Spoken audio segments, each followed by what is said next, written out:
venía un incendio, estábamos haciendo de retención para proteger una aldea.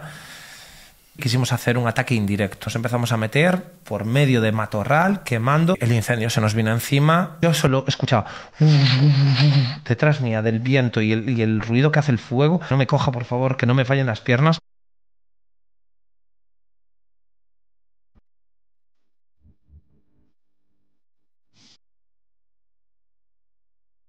Bienvenidos a otro episodio más. Antes de nada voy a decir lo que se me olvida siempre, suscribiros y darle a la campanita. Hoy, para empezar nuestro podcast, voy a empezar con un dato que os voy a leer a todos. Y es que en el año 2025 se marca un antes y un después en la historia de los incendios de Galicia, tanto por superficie como intensidad, como por daños humanos y pérdida de patrimonio natural. Para hablar de este tema y otros muchos temas tenemos con nosotros a Iván Pérez, que es capataz bombero forestal de la Brif de Laza, es presidente de la Mancomunidad de Montes de Lourizán, lo he dicho bien porque es que son muchas cosas, Iván. Comunidad de Montes de Lourizán. Comunidad, vale. Y además también eres divulgador medioambiental. Preséntate un poco y cuéntanos eso, pues a qué te dedicas, en qué consiste tu trabajo, etcétera, etcétera. Bueno, lo acabas de decir un poco todo. Por un lado, profesionalmente, donde tengo el contrato, que es lo que me da mi remuneración, con lo que me gano la vida, soy capataz bombero forestal en la Brif de Laza, que es un dispositivo de refuerzo, brigadas de refuerzo de incendios forestales, en este caso que vivo en Verín.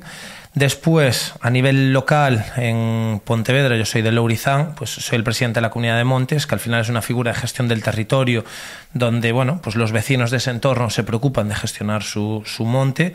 Y viendo los problemas que llevamos en estos últimos años, de hecho a raíz de los incendios del 2017 empecé con el proyecto Savianova, tocando varios palos. Por un lado, puesta en valor del dispositivo de prevención y extinción de incendios, particularmente de los bomberos forestales, informar de los problemas de los incendios forestales y de posibles alternativas. Entonces es un poco lo que hago. Muy bien, pues vamos a hablar de la situación actual de los incendios en España. Venimos de un verano terrible en cuanto a incendios. ¿Cuál es ahora mismo el panorama o la fotografía de los incendios que ha habido durante estos meses en España? Pues lo que nos encontramos es una situación que cada vez es más alarmante, una situación en la que se conjugan muchísimos factores, en los que podemos hablar en cuanto a número de incendios, que no hay tantos como podía haber en las últimas décadas, pero que los incendios que vienen cada vez son más virulentos, son de mayor superficie y bueno, pues llegan a generar un problema de protección civil y convertirse en emergencias. ¿Y la situación es esta como algo anecdótico? No, de hecho la cosa solo va a ir a peor por varios factores que podemos ir tocando a lo largo de la entrevista. Pero por poner un dato que mencionabas al principio, el incendio más grande de la historia de Galicia era el 2022, el de Ocourel, con 13.000 hectáreas, y este año tenemos 3 incendios, el de Oimbra en Verín, el de Chandrexa de Queixa y el de Arrúa o Larouco, que tienen 24.000 y 30 y pico mil hectáreas cada uno de ellos. Por lo tanto, en algunos casos se triplica el incendio más grande de la historia, que era hace 3 años, y la tendencia solo va a ser a peor, insisto. ¿Son estos los incendios de sexta generación, los que está viendo últimamente, los que hemos visto este verano? ¿Y qué es un incendio de sexta generación? Se está hablando mucho de ellos, no sé si en particular estos se podrían clasificar de esa manera, pero bueno, para que lo entendamos, los incendios de sexta generación, antes de la sexta hay primera, segunda, tercera, cuarta, quinta y llegamos a la sexta, ¿no? Y todos van acordes a la transformación que fue habiendo socioeconómica en la sociedad. Me explico. Pasamos de vivir a mediados del siglo pasado en una sociedad donde había, bueno, pues mucha más soberanía alimenticia, una vida en el rural pues más extendida, había un paisaje en mosaico. Para que quien no entienda eso, es en un entorno rural, pues hay fincas de grandes extensiones que estaban dedicadas a huerta, había superficies de prados que estaban destinados a pastoreo, había zonas de matorral en el monte, zonas de aprovechamiento forestal. Entonces, bueno, cada uno de esos genera pues una continuidad de vegetación diferente, ¿no? Entonces podía haber una masa forestal, pero al llegar a una zona de prado se podía detener, o al llegar a una zona agrícola se podía detener. ¿Qué fue pasando con este éxodo del rural hacia la zona urbana? pues empiezan a aparecer los incendios de primera generación. Al ir abandonándose ciertas zonas de pastoreo o zonas agrícolas, aumenta la continuidad de combustible, o sea, biomasa vegetal que se convierte en combustible. Continuidad. La segunda aumenta la continuidad y aumenta la velocidad. En tercera generación, la continuidad, la velocidad y la intensidad. Luego nos metemos ya en los de cuarta generación. ¿Cuáles son? En los que empieza a ponerse en peligro a la vida civil. Antes los incendios estaban sobre todo en el monte, pero a medida que las zonas agrícolas se van abandonando, van siendo ocupadas por monte, entonces ya empiezan a estar en peligro las viviendas, las casas, la gente. Entonces esos son los que se llaman de interfaz urbano-forestal, cuarta generación. Quinta generación, ¿cuáles son? En los que se dan todos esos factores: continuidad, velocidad, intensidad, urbano-forestal y simultaneidad. Entonces, ¿a qué lleva eso? Que de repente eso fracciona al dispositivo que puede extinguir, permite que los incendios alcancen unas dimensiones y unos tamaños, y vienen los que se llaman megaincendios o incendios de sexta generación, que son que crean unas condiciones atmosféricas en las que entra el factor cambio climático, donde hay un estrés en la vegetación, aumentan las temperaturas de una forma prolongada, por lo tanto se reduce la humedad y genera que ese combustible se comporte de una manera pues mucho más accesible para el incendio y mucho más virulento. Pero has dicho una cosa que es simultaneidad. Sí. ¿Por qué se produce eso? Pues que se dan varios factores en los que hay varios incendios a la vez. Pues pueden ser por motivos en los que en la mayoría de los casos siempre está el 90 y pico % está el ser humano detrás, de forma intencionada o de forma negligente, y luego también hay otras circunstancias naturales como pueden ser un rayo, ¿no? Entonces, como está mucho más accesible por lo que te decía, altas temperaturas, baja humedad, esa biomasa que se llama combustible, pues hay muchos factores que pueden provocar varios incendios en momentos determinados que se generan de forma simultánea, o incluso a veces incendios de grandes tamaños que crean por paveseo, quiere decir proyección de partículas incandescentes, o provocan unas condiciones que generan tormentas secas, rayos que provocan nuevos incendios, que crean nuevos incendios. ¿Y las principales causas de estos incendios cuáles son? Tú decías antes el factor humano. Sí, el factor humano está detrás del 90 y pico %. ¿Qué quiere decir esto? Pueden ser de formas negligentes o formas intencionadas. Negligentes, ejemplos, pues el típico que va a asar y deja en un momento que está prohibido, eso hay que tenerlo claro. Después del 2005 se marcó un antes y un después. Fue un incendio en Guadalajara en el que, por culpa de un campista que estaba haciendo una barbacoa y no hizo las medidas de seguridad y además para apagar ese fuego, se provocó un incendio que murieron 11 bomberos forestales. Wow. Y que además ardieron una superficie enorme, marcó un antes y un después. Se creó la UME, se creó legislación de incendios. Entonces, esa es una. Fuegos, los típicos fuegos de Palenque, los que todos conocemos, ¿no? Sí, las bombas. Las fiestas, sí. Pueden ser, como pasó en Ourense, también por un tren que en la frenada, con el contacto de los metales, saltaron chispas que provocaron un incendio. O sea, que eso se consideraría factor humano, o sea, causa humana, pero no significa que sea necesariamente intencionado. No, necesariamente no, es una negligencia. Eso es, el ser humano está detrás, pero de forma que fue involuntaria. Porque yo creo que todos tenemos como un poco la percepción de que los incendios son intencionados, como que hay un pirómano detrás. Y también los hay. Pirómano, igual no le llamaría incluso pirómano, porque pirómano sería una persona que estaría diagnosticada sanitariamente, ¿no? O sea, es un diagnóstico clínico, médico, que es porque él no se puede resistir, por lo que sea tiene atracción al fuego, a provocarlo.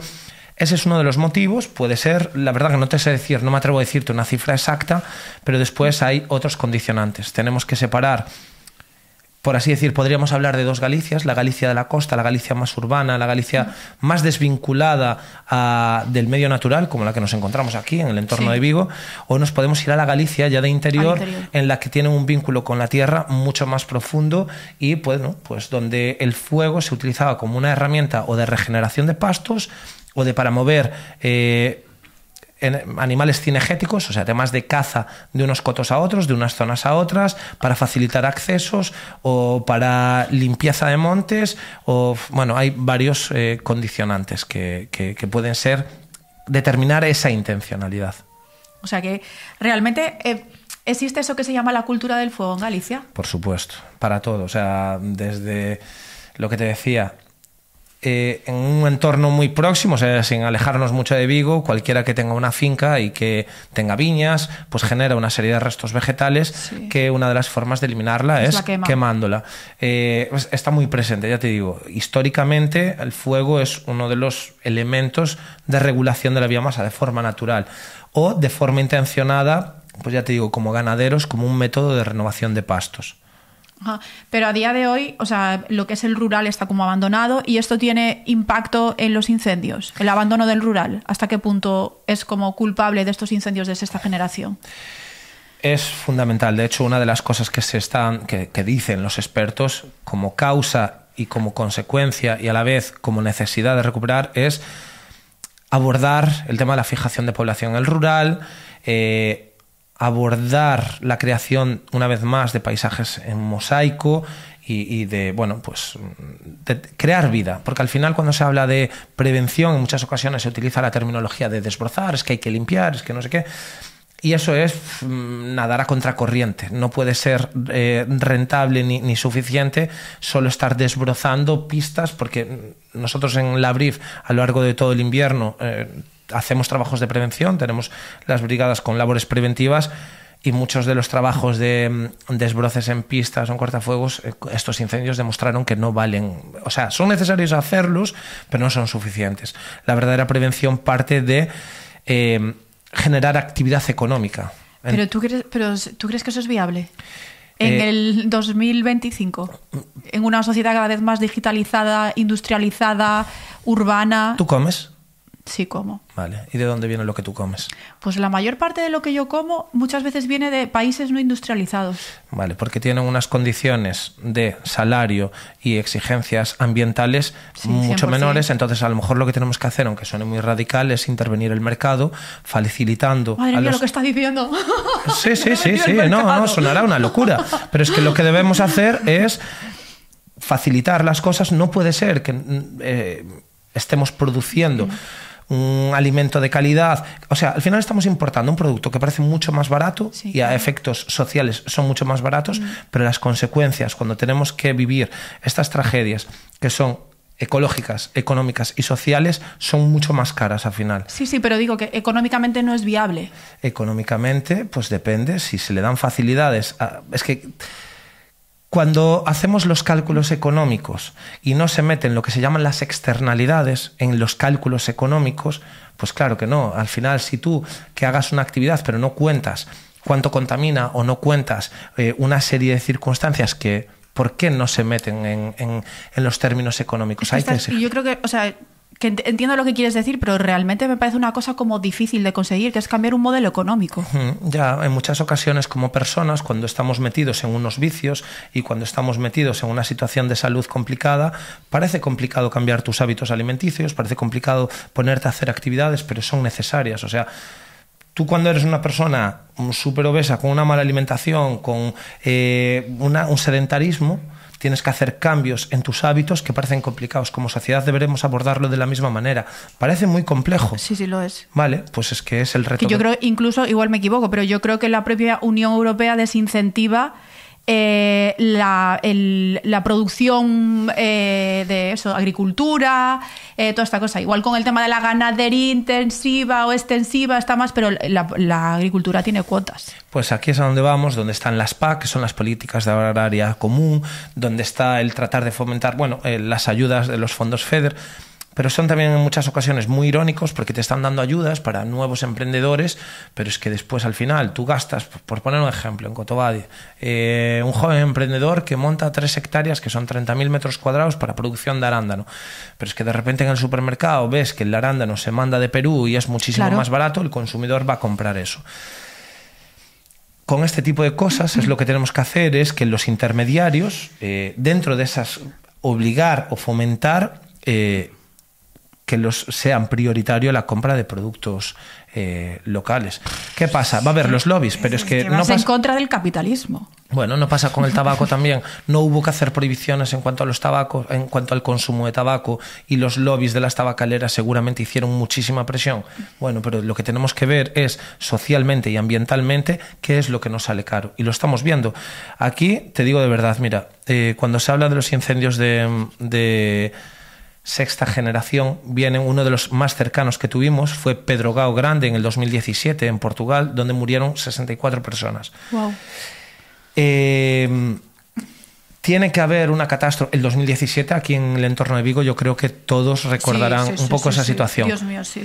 Pues tienen que morir tantas personas para que de repente digamos, aquí tiene que haber un cambio drástico. Lo que pasa es que yo creo que a nivel social nadie relaciona la agricultura con los incendios. Pues aquí tiene que haber mucha pedagogía. No solo en la agricultura, o sea, estamos hablando de que hay que... Ganadería, lo que sea, sí. Efectivamente, al final, mira, cuando se habla de combustible, para mí es triste utilizar ese término porque la biomasa, al final, ¿no? Cuando hablo de biomasa me refiero a vegetal, sea herbáceo, arbustivo o arbóreo, no deja de ser energía acumulada. ¿Qué pasa? Que nosotros, si no tiene un aprovechamiento, hablamos de combustible, porque se puede quemar y se libera en forma de energía. Pero si sabemos aprovechar toda esa energía que está acumulada, ¿cómo? Pues para temas de generación térmica o para alimentación animal, producción vegetal. O sea, es que tenemos que aprender a gestionar y a organizar nuestros recursos naturales y paisajísticos. Es así de claro y así de sencillo. Nos guste o no, pero tenemos que abordarlo. Esa es la clave. ¿Eso es lo que se refieren los políticos cuando hablan de un pacto de Estado contra los incendios? ¿O a qué se refiere? No tengo claro ahora mismo cuando... Es que es una cosa que recurrentemente se está diciendo, pero la verdad como que tampoco nadie profundiza y no sé muy bien a qué se refieren con un pacto de estado de incendios que buscarán, ¿sabes? Vale, pues yo creo que es fundamental que haya un pacto de estado o un pacto a nivel general, porque este problema sí o sí, o sea, es que lo que tenemos que dejar es de partidismos y de hablar de diálogos políticos, porque lo que hay que escuchar son los científicos llevan avisando y advirtiendo de que todo esto iba a pasar. O sea, la gente más pesimista de mi sector no pronosticaba lo que pasó este año. ¿Sí? Y además digo otra cosa, no solo es lo que pasó este año, es que para nosotros lo peor aún está por venir. ¿Cuándo? ¿El año que viene? No, el año que viene no, final de verano. O sea, normalmente ¿Final de verano? Los incendios que pasaron en el 2017 fue en octubre. Sí. Entonces, ¿qué pasa? Que al final hay un dicho que es en setembro secan as fontes e arden os montes. En la cultura popular. ¿Por qué? Porque estamos hablando de que la vegetación viene de un estrés hídrico a lo largo de todo el verano, pero es que este fue un agosto extremadamente seco y en las Rías Baixas nos libramos por suerte porque no hubo excesivo viento. Si no, podíamos estar hablando de una situación parecida a la que hubo en el interior, pero porque la continuidad de vegetación que tenemos en las Rías Baixas con, en este caso, eucaliptos y masas continuas sin gestión podría ser terrible, lo que pasó en el 2017. Sí. Entonces, es fundamental, independientemente de las ideologías políticas, que haya cosas que sean pero incuestionables, porque se están diciendo desde hace mucho tiempo y se están cumpliendo los pronósticos, pero de una forma más alarmante de la esperada. Entonces, un tema que yo quería tratar, porque es que en esto sí que los políticos tienen como no se ponen de acuerdo y escuchas todo tipo de opiniones. ¿Los incendios están relacionados con el cambio climático? El cambio climático es, por así decir, un condicionante más, un acelerador. ¿Por qué? Porque genera unas condiciones de estrés en los bosques, en las superficies, por exceso de temperatura. Estamos viendo que en los últimos años se habla de picos, ¿no? de temperatura máxima en registros históricos. A eso le sumamos que esa temperatura máxima durante un tiempo prolongado, por lo tanto genera un estrés hídrico y además se desestacionaliza. ¿Qué quiere decir? Que no solo los incendios ocurren en verano, sino que se amplían o se alargan esa época de alto riesgo. Entonces, es un condicionante, pero el verdadero problema no es tanto el cambio climático, sino la acumulación energética en forma de biomasa en el monte por culpa de la falta de aprovechamiento. O sea, el abandono del rural. Por así decirlo.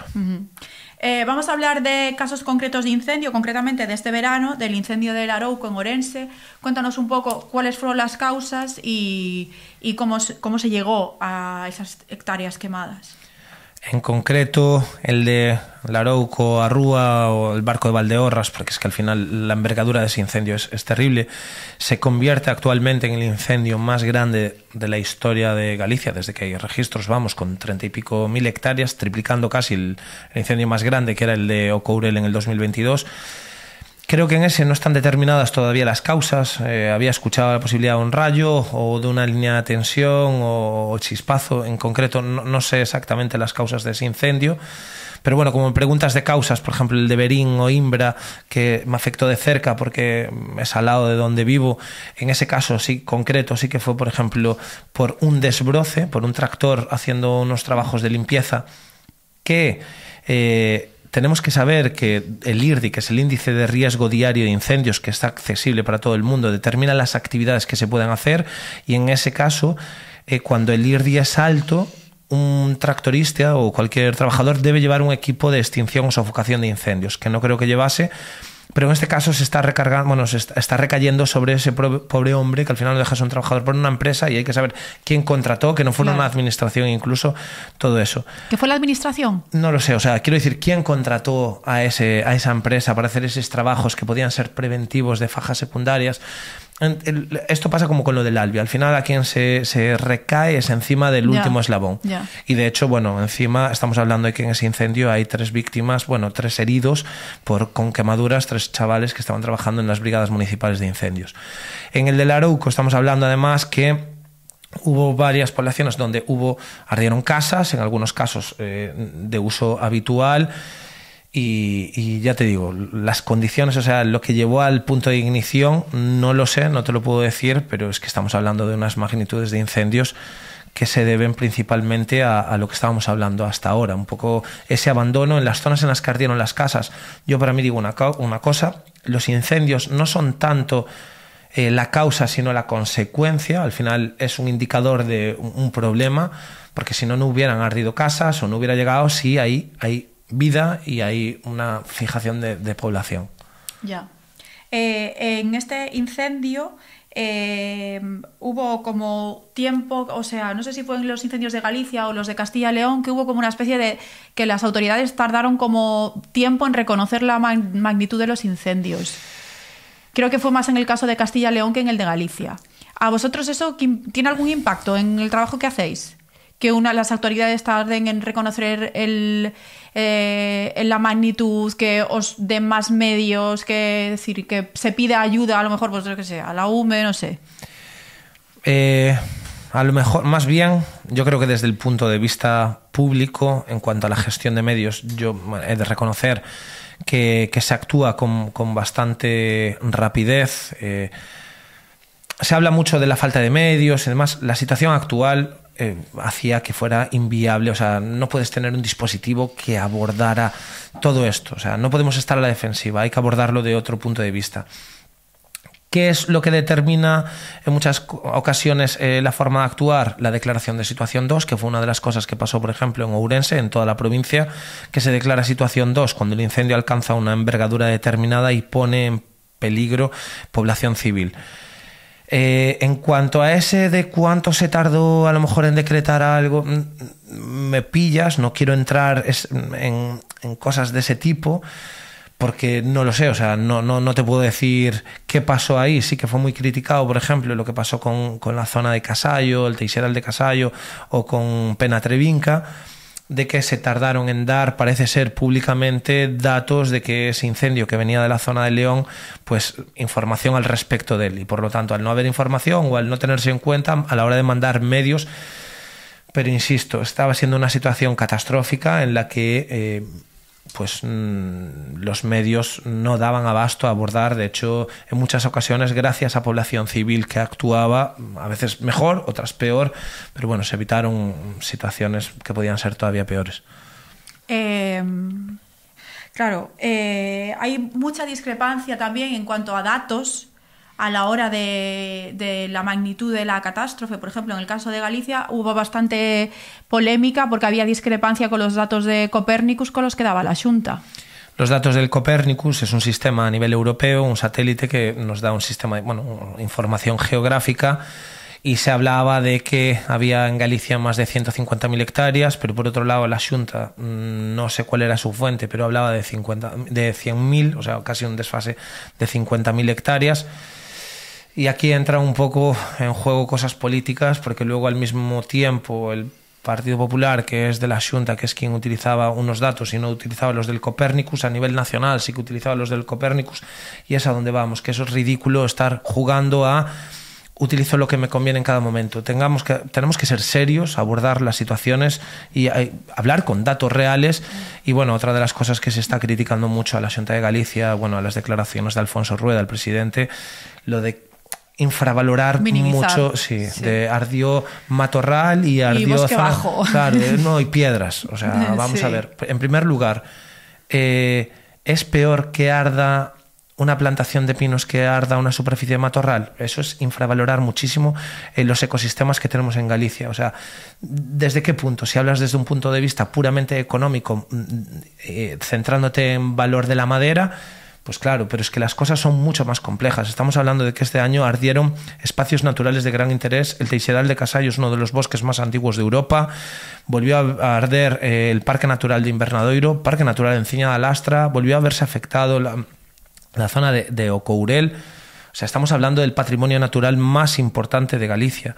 Y bueno, ya no nos vamos a un espacio como puede ser, en este caso, las Médulas, o bueno, ese triángulo que hay entre Galicia, Asturias y León. Estamos hablando de que es un patrimonio, es una joya natural increíble, y parece que como está más en la montaña, pues lo infravaloramos, pero terrible, terrible. Decir que querer minimizar eso es... No, y sobre todo porque también hubo gente que sus casas estuvieron en peligro, que los tuvieron que sacar de allí, durmiendo en pabellones, y que venga el presidente de la Xunta y te diga, no, que es que ardió matorral, es que me parece una falta de respeto, ¿sabes? Y bueno, y mucha gente perdió explotaciones, que aunque ahora se sacaran las ayudas, esto también va a ir solo a peor por una de las razones. En muchos aspectos hubo gente que podía tener explotaciones que eran lo que yo te decía al principio que debíamos hacer, ¿no? De fijación de población en el rural, desarrollo de una economía en esos entornos, pues que lo perdió todo ahora en estas ocasiones. Y por mucho que recibas una ayuda, sí, crear ese proyecto es una ayuda que te llega a un momento localizado, pero esos proyectos son proyectos de vida. Entonces, volver a recuperarlos, hay gente que va a desistir. Y las ayudas, o sea, las ayudas son a fondo perdido, tienes que devolverlas, que como sea una ayuda que tengas que devolver, no te ayuda nada, claro, ¿sabes? No entré en el desarrollo, es que, claro, se acaban de publicar ahora, entonces tampoco te lo sé decir. Como sea una ayuda de estas que tienes que devolver, luego te la dan con unas condiciones, tienes que mantenerlo durante un tiempo, no es tan fácil recibir una ayuda, ¿sabes? Luego también hay mucha polémica con unos fondos europeos que recibió la Xunta, 2,5 millones, que se quedaron como en el aire y no se usaron. ¿Tienes algo de conocimiento de este tema? Como dijiste al principio, soy presidente de una comunidad de montes, entonces muchas de las cosas que se hablan en las comunidades de montes es que se hicieron solicitudes para hacer trabajos preventivos, ¿no? De gestión, bueno, trabajos selvícolas, desbroces, podas o otro tipo de trabajos que van en base a la prevención, que todavía no estaban resueltos y por lo tanto no se pudieron ejecutar. Además, tú no los puedes ejecutar antes de que esté resuelta la ayuda, porque si no pierdes, quedas penalizado. Eso por un lado. Luego, por otro, también el tema de la intervención en las fajas secundarias. Para quien no entienda ese término, las fajas secundarias son toda aquella zona de influencia alrededor de las viviendas, casas o aldeas, que se hace de forma preventiva, pues que tampoco estaban ejecutados. Entonces, no sé si va por ahí cuando se refieren a esos fondos europeos, que vayan destinados a esos trabajos preventivos que deberían haber estado, bueno, ya realizadas, incluso en aldeas que estaban declaradas como zonas de alta actividad incendiaria. Luego también en cuanto a temas políticos, ¿vosotros os sentís como bomberos utilizados políticamente? ¿Os sentís instrumentalizados en algún momento? Instrumentalizados, hombre, que se pueda, lo típico, ¿no? De que sientas más apoyo por un partido que en ese momento se encuentra en la oposición, entonces bueno, pues puede ser, pero al final, jolín, está poniendo en valor tu trabajo. Entonces, cuando ves que tenemos unas condiciones que son muy cuestionables, tanto por los riesgos a los que nos vemos sometidos, el tema salarial, que es más que cuestionable, y haya otro partido que te esté apoyando, bueno, pues y no es tanto instrumentalizable. Al final, pues es una herramienta de crítica, y si hay algún partido pues que lo defiende, pues bienvenido es todos aquellos que defiendan unas condiciones dignas de los trabajadores. Porque vosotros sois funcionarios. Hay muchas clasificaciones. Yo, por ejemplo, en mi caso concreto, yo trabajo en la BRIF, que es del Ministerio. En mi caso, yo soy una persona eventual. pero hay personal fijo, que para hacerte fijo haces un proceso como si fuera casi una oposición, o bueno, unas pruebas de acceso teórico a prácticas y tienes esa plaza como fijo. Luego están en Galicia, por ejemplo, los que son, porque las competencias en Galicia son de la Administración Autonómica, de la Xunta de Galicia, y el personal, pues lo hay personal fijo, que ya está durante todo el año. Luego están los eventuales, pero que ya están a 9 meses, para el año estarán 9 meses, este año 8 meses, y luego hay brigadas municipales o hay otras que puedan ser privadas. Entonces, se consiguió centralizar mucho el dispositivo, homogeneizar las condiciones, pero bueno, hay un poco un batiburrillo ahí aún de condiciones, tanto salariales, con temas de equipamientos, EPIs y demás. Pues yo creo que deberíais aprovechar esta situación para pelear. Y de hecho se está haciendo, o sea, creo que este año es uno de los años en los que más se dignifica y se visibiliza el papel de los bomberos forestales. Y ojo, quiero decir una cosa, no solo hablo de los bomberos forestales, me gustaría generalizarlo a todo el dispositivo, y hay que poner en valor todo el dispositivo, desde el bombero forestal, el motobomba, la emisorista, los agentes, los técnicos, los pilotos, o sea, aquí todos, sin la ayuda de unos de otros, no hacemos nada. ¿Qué pasa? Los bomberos forestales estamos en primera línea, pero bueno, cuidado con el papel también de un agente forestal, que es el que tiene que gestionar todos los medios, ese estrés psicológico, esa presión de que al final si arden unas casas o si arde un espacio de especial valor, ¿fue por una mala decisión o fue porque no se pudo tomar la decisión más adecuada o no? O sea, aquí cada uno tiene su papel y se debería valorar muchísimo más. En cuanto a bomberos forestales, creo que se ve, yo llevo casi 20 años y indiscutiblemente hay que dignificar esta profesión, hay que ponerla en valor y darle las condiciones adecuadas. Muy bien, pues vamos a tratar ahora temas que están como muy presentes en redes sociales, que son los bulos o narrativas que se cuentan, que se hacen virales y que no sabemos hasta qué punto son verdad o mentira, así que vamos a desmontar bulos. A intentarlo, ¿vale? Vamos a ver. Intentar. Se hizo muy viral esto en Twitter, por ejemplo, Twitter o X, que es donde más se hacen virales estas cosas, de no nos dejan limpiar el monte, está prohibido desbrozar, te ponen una multa si te pillan desbrozando. ¿Esto es verdad o no? Eso... depende. Como buenos depende, gallegos. no seas gallego. No, soy. Y todo tiene una razón de ser. Como te dije hace un momento, hay un término que se llama el IRDI, Índice de Riesgo Diario de Incendios Forestales, que es como un semáforo, por así decirlo, ¿vale? Que va a determinar si tiene 5 niveles: bajo, moderado, alto, muy alto y extremo, dependiendo de unas condiciones de temperatura, humedad y condiciones acumuladas. La ley de incendios regula que, dependiendo de cómo se encuentre el IRDI, se pueden hacer una serie de actividades u otras. Por ejemplo, cuando el IRDI está alto, la actividad, en este caso de desbroce, debe ser acompañada con un equipo de extinción.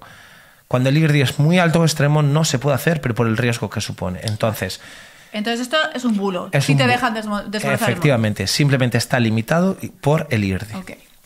Otro más. Los incendios, los que son tramas medioambientales, los montan en las eólicas para luego plantar allí las turbinas estas.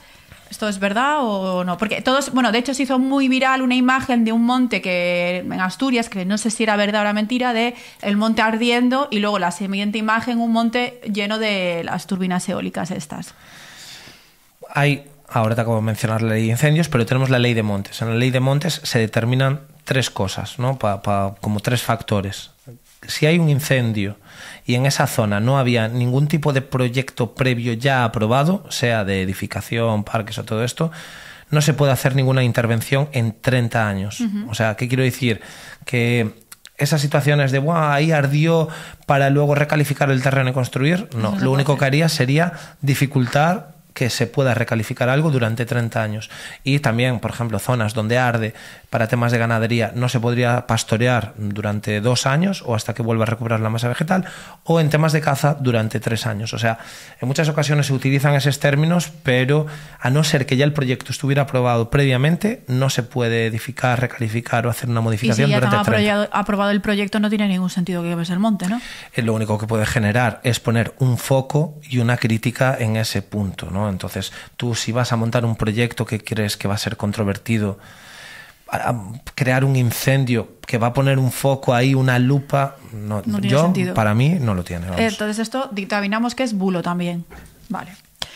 Siguiente. Esto se lo escuché decir a Ana Pardo de Vera en una entrevista, no sé si fue en la SER o no sé en qué programa, la verdad, no puedo decirlo, pero sí que sé que fue Ana Pardo de Vera, diciendo que Galicia era como un refugio climático, que el norte se iba a convertir en un refugio climático y lo que estaban haciendo era quemarlo para dentro, a lo mejor de 30 años, ya poder construir ahí tranquilamente.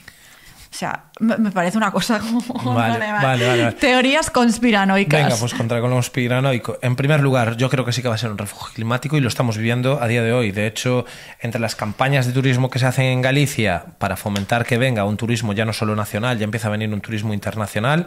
Y cuidado, porque como se nos convierta Galicia en lo que está pasando en la Costa del Sol... No, por Dios, exacto.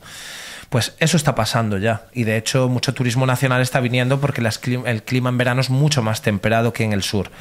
Vale, eso está pasando seguro. Ahora, que los incendios son para recalificar y urbanizar, durante 30 años no se va a poder hacer. ¿Tú sabes lo que se modifica los incendios de hoy en 30 años si no se interviene? O sea, en 30 años tienes una masa de pinos ya casi para cortar.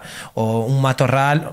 Entonces no tiene mucho sentido eso y además si nos vamos a que las zonas que están ardiendo son de Ourense y zonas de alta montaña, bueno, si con eso conseguimos fijación de la población, por hacer un chascarrillo, pero no, porque son zonas que no tendrían a priori un interés de especulación urbanística. Vale, luego tengo otro, o sea, que decretamos que es bulo, eso también, o sea, es un poco conspiranoico de más. Luego tenemos también otra lectura que se hizo muy viral en X también de por qué solo arde el norte de España. En plan, como que había una mano negra detrás ahí haciendo que solo se queme el norte de España. De hecho, sí que es curioso, ¿no? Tú cuando miras el mapa de vista satélite, estamos hablando de que son las zonas más verdes, ¿no? Estamos hablando de la zona más verde.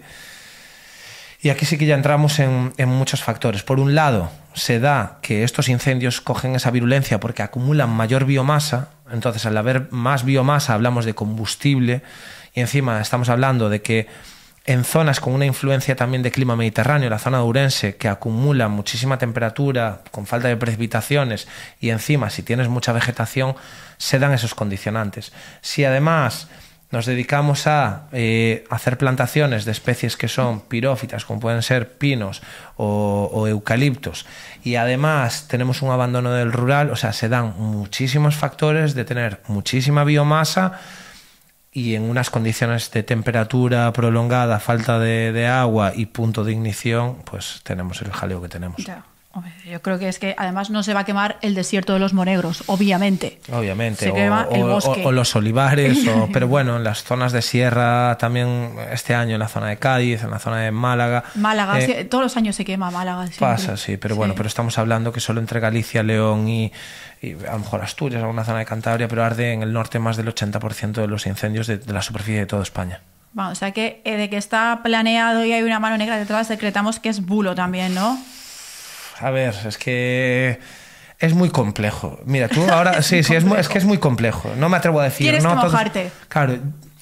Mira, a mí una de las cosas que me llama mucho la atención, yo tengo una amiga que es profesora que está estudiando profesora de Geografía e Historia, y dentro del temario que se le va a impartir a los alumnos ya se establece y se da por hecho que el futuro está condicionado a que va a haber un despoblamiento del rural, sí o sí, y que la industria se va a ir al rural, transformándonos, pues bueno, en un aprovechamiento energético, tema de minas.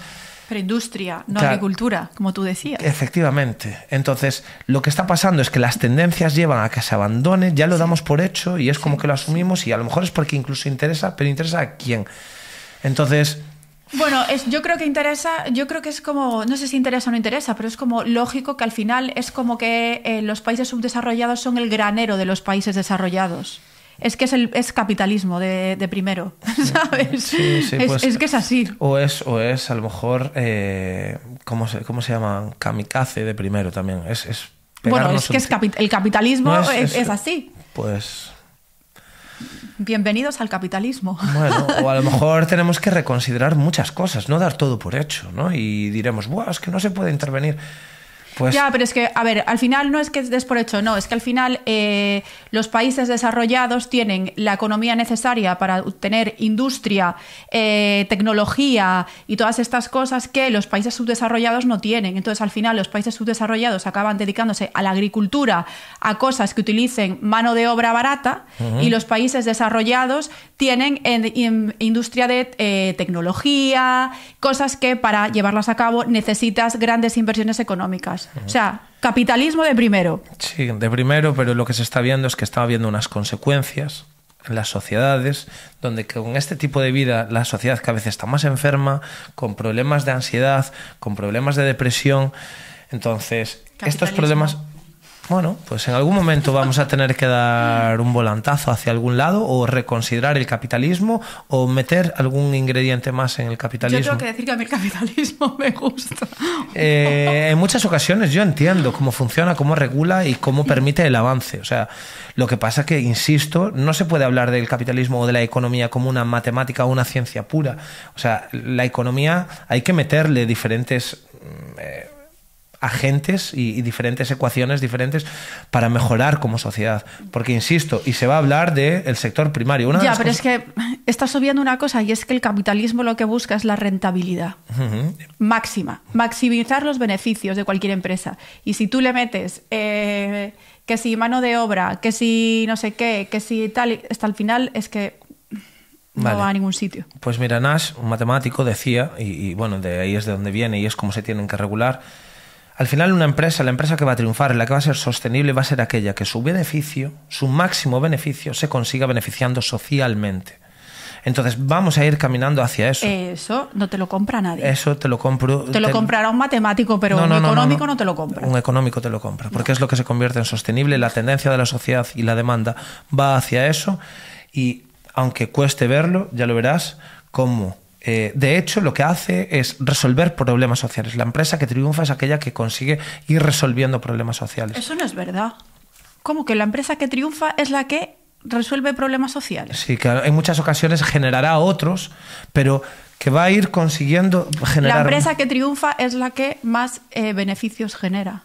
Es la que es viable económicamente, resuelva o no problemas sociales. Los problemas sociales quedan fuera de la ecuación. Desgraciadamente es muy triste, pero vivimos en una economía capitalista en la que las empresas buscan el máximo beneficio. Y el máximo beneficio se va... Yo no soy economista, pero desde tampoco. la lógica, claro. Pero lo que tiene que hacer, o lo que debería ser... pero de lo que debería a lo que va a ser es intentar resolver demandas sociales, ¿no? O sea, es que al final yo aquí se me escapa un poco de esto. O si no, pues bueno, pues venga. Yo es que lo veo muy bonito. Yo lo veo muy bonito, muy teórico, sí, muy pero bucólico. Lo veo muy difícil de llevar a la práctica. Yo también. Lo veo súper complicado. Te entiendo, yo también lo veo complicado. Súper complicado. Que está bien, que entiendo el papel vuestro o tuyo en concreto como divulgador, que obviamente tú tienes que peleas porque esto se lleva a la práctica, pero lo veo súper complicado, pero súper. También eso es otra de las cosas que noto muchísimo, y es que la gente tenemos un sentimiento derrotista. Hombre, pero ¿cómo vamos a tener un sentimiento derrotista si se reúnen en la cumbre de Kioto y salen 50 de allí que dicen yo no te firmo nada? Ya, pero ¿sabes qué? Y llega Donald Trump y dice yo paso de esto. Ya, pero ¿sabes qué y pasa? Estás tú con la pajita de papel, sí, y está Taylor Swift yendo en avión a comprar el pan. Bueno, pues, ¿sabes? Es que ¿cómo no vamos a tener un sentimiento derrotista? Es que estás diciendo que estamos pues, aquí haciendo el tonto. Pues como sociedad, si nos educamos un poco, en vez de consumir a Taylor Swift, pues decir, ostras, pues... A Taylor Swift no me la toques, bueno, que te pues, echo de aquí. Bueno, pues entonces... que soy Swiftie yo, No sé, que te entiendo, pero es que me niego a tener un sentimiento derrotista, tío. Yo me niego. No sé, tío. Yo creo que nos espera un futuro bastante negro. Creo que nos abocamos a la extinción. Bueno, pues eso sería... Realmente, vamos a ver. Te yo lo a mí juro, me gusta... o sea, lo pienso realmente. Sí, a ver, el comportamiento del ser humano es como el de una célula cancerígena. Cómo se está propagando, que consume un recurso y al final lo que le puede provocar es la pérdida de su propia existencia. El mundo como mundo va a seguir existiendo. Entonces yo creo que, bueno, pues debemos reconsiderar... Es que realmente es como una lucha es una batalla perdida. Porque hay tantos intereses económicos creados que es una hormiguita luchando contra un gigante. Pues ya me encanta serla. ¿Sí? No sé, yo qué sé. Eres ¿no? Juana de Arco, tú. Luchando contra los franceses. O David contra Goliat, También. no sé.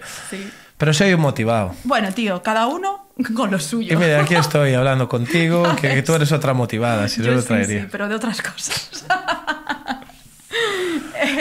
Vamos a ver, vamos a seguir desmontando bulos, que con este nos liamos.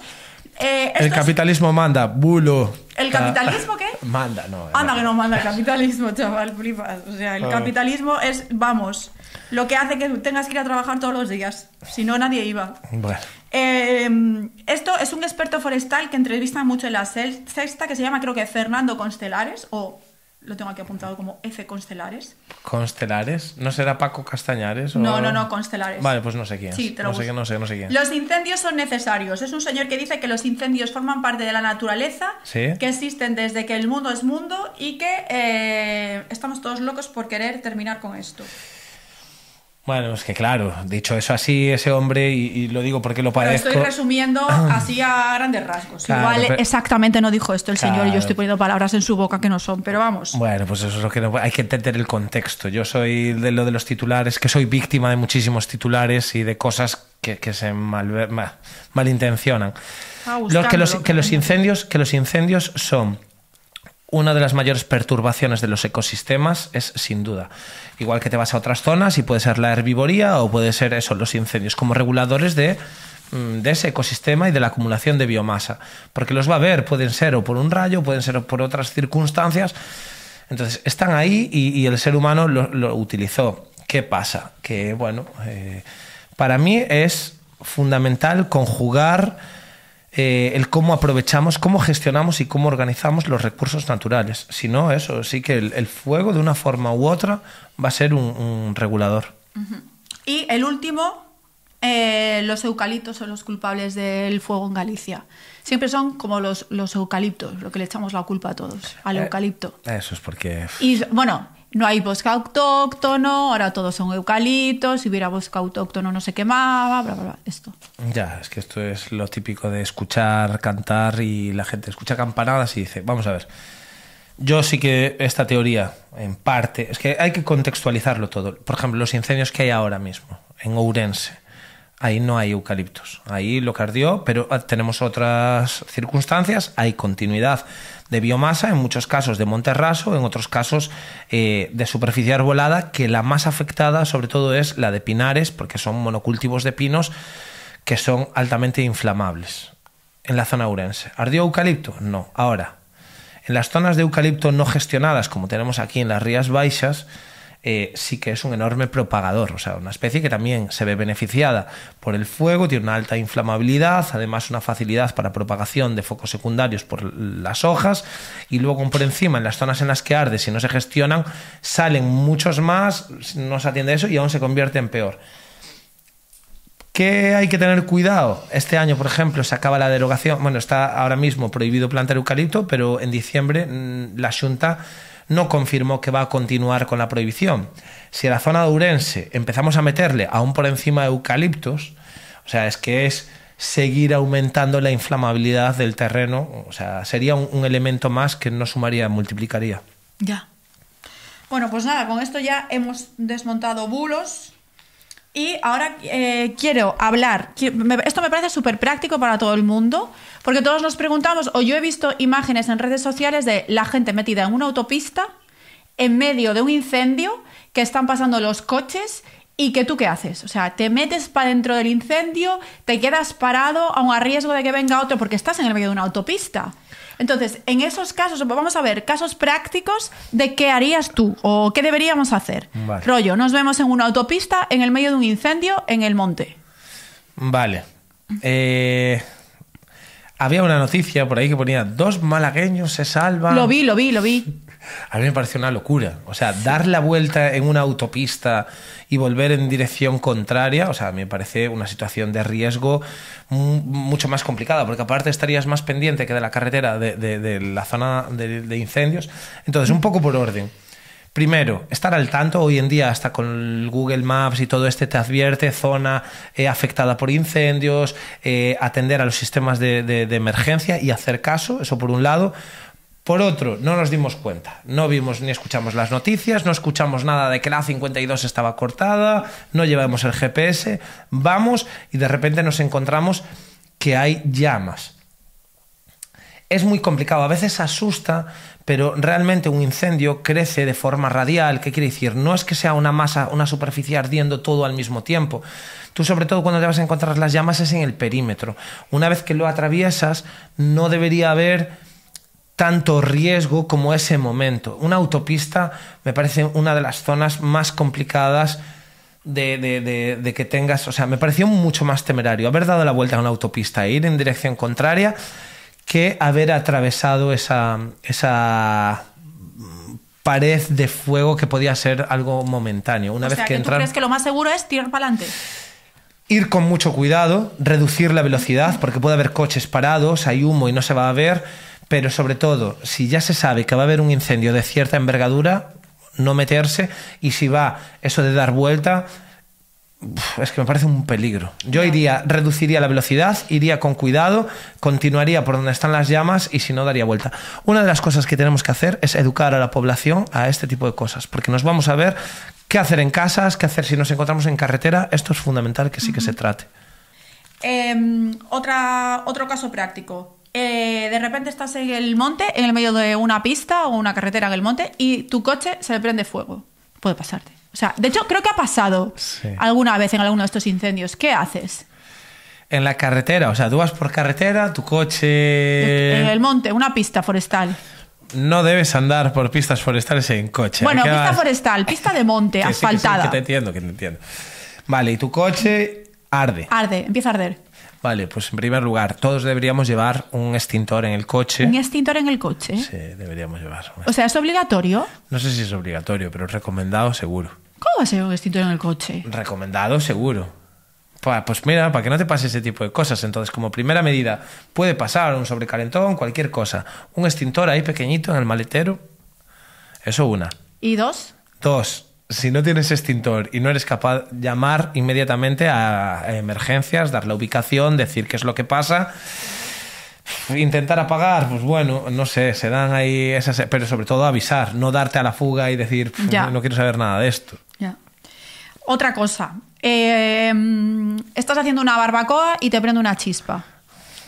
Vale, volvemos insisto. Las barbacoas en los sitios que se puedan hacer y en la época que se pueda hacer. En verano, los típicos asadores que teníamos por el monte, en todos los merenderos, de una piedra, ahí no se puede hacer. O sea, es que se te cae el pelo, que es lo que le pasó ahora a un chaval de Marín, que ahora le quieren meter todos los cargos de la extinción. Y porque no hubo... Estamos hablando de más de 100.000 euros de gastos. Exacto. Entonces, en primer lugar, no hacer barbacoas en el monte cuando estamos en época de alto riesgo. Dos, si lo vas a hacer o vas a hacer incluso aunque sea en una zona que esté habilitada, que haya una distancia, tener agua cerca para poder apagarla una vez que lo haces.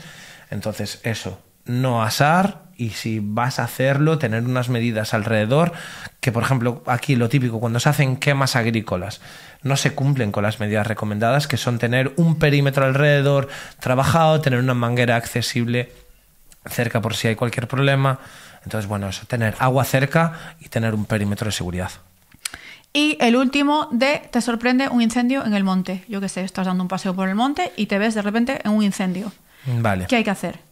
En primer lugar, en los incendios, para conocerlos, mandan 3 factores, ¿no? Para los incendios.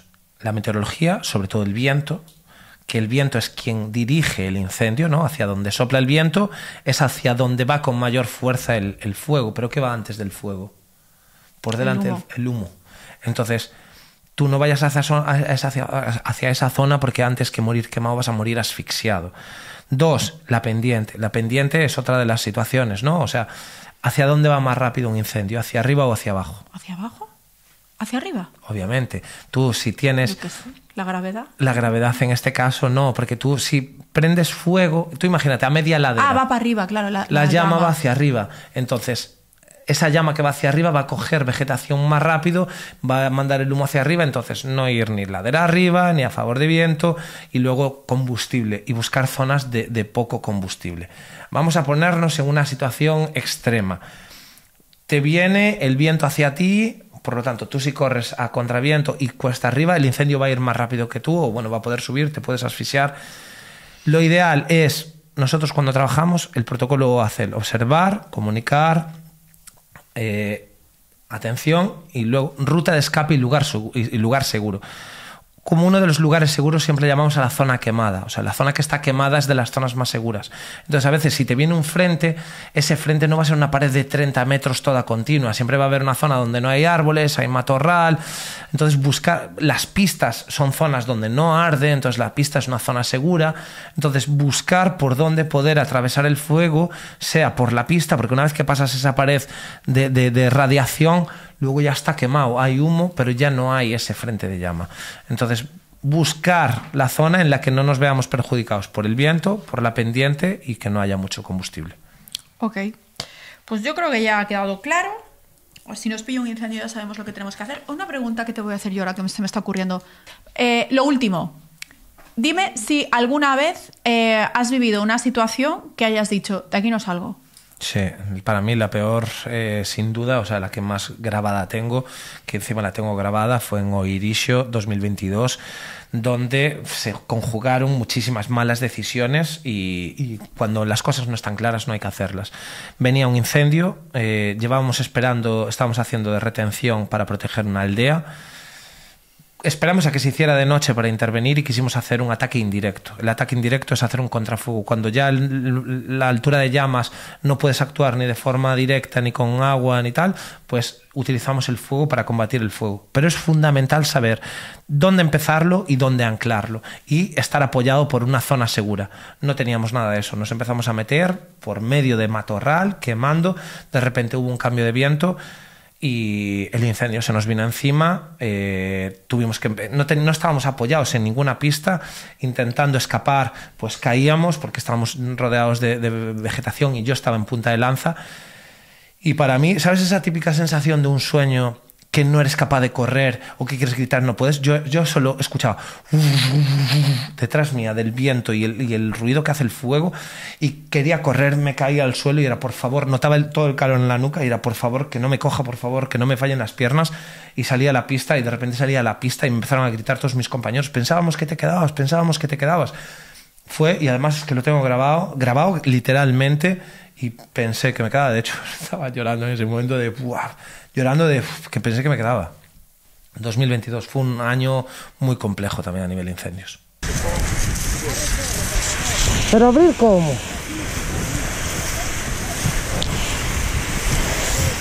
Mierda, allá abajo.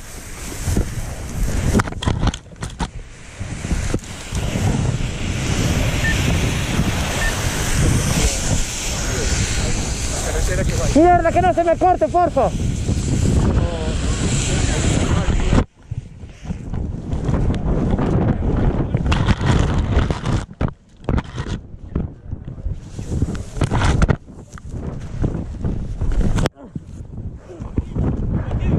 Fuera de aquí. Salí para arriba. Fuera de aquí.